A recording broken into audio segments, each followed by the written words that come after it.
And if you think LA is a hotspot now, you should have seen it 40,000 years ago. Next on our journey, we're going to take a pit stop in the heart of Los Angeles to see what kind of history is hidden right below the city's surface. My name is Lauren Gerard. I'm the guest relations manager at the George C. Page Museum at the Brea Tar Pits. So the tar pits are actually really awesome. They're asphalt deposits. Although it's called a tar pit, these naturally occurring deposits are actually filled with asphalt. 10 to 40,000 years ago, the natural oil would mix with dirt and create quite a sticky mess for the animals that lived in that time. The tar pits actually are very sticky, like flypaper, so a lot of animals would get trapped inside and they wouldn't be able to escape. And so as more dirt became layered on top of it, as we keep digging, we find all of these fossils from 40,000 years ago. From ground sloth to Smilodon, you can see the remains of the unfortunate creatures that got swallowed up by the pits. So far, the Page Museum houses 3.5 million fossils, and it's all thanks to one man's dream.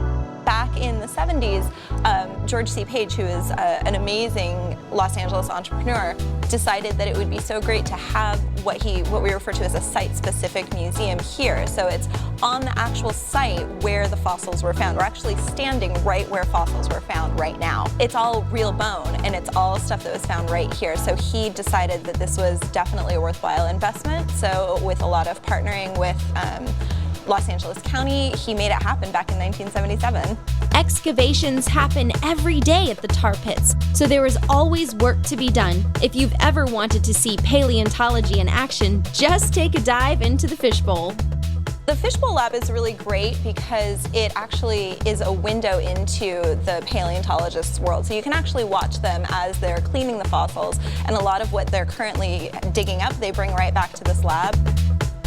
You can watch them digging, and it's really tedious work. They're sitting there with like dental picks and toothbrushes and trying to clean off these fossils.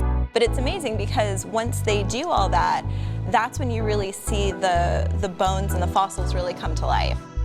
A lot of what we find is the saber-toothed cat, which is actually the California state fossil, Smilodon fatalis. Over 2,500 Smilodons have been excavated from the Brea Tar Pits. The unmissable canines on this feline sometimes measured to almost a foot long.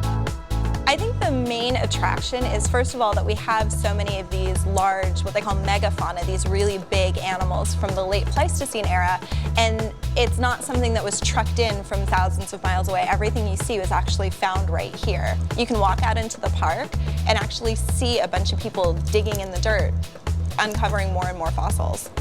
The museum is amazing because it's a little bit of prehistory in a city that seems very young on the surface, but if you come visit us, you'll find out that our city actually does go back even 40,000 years.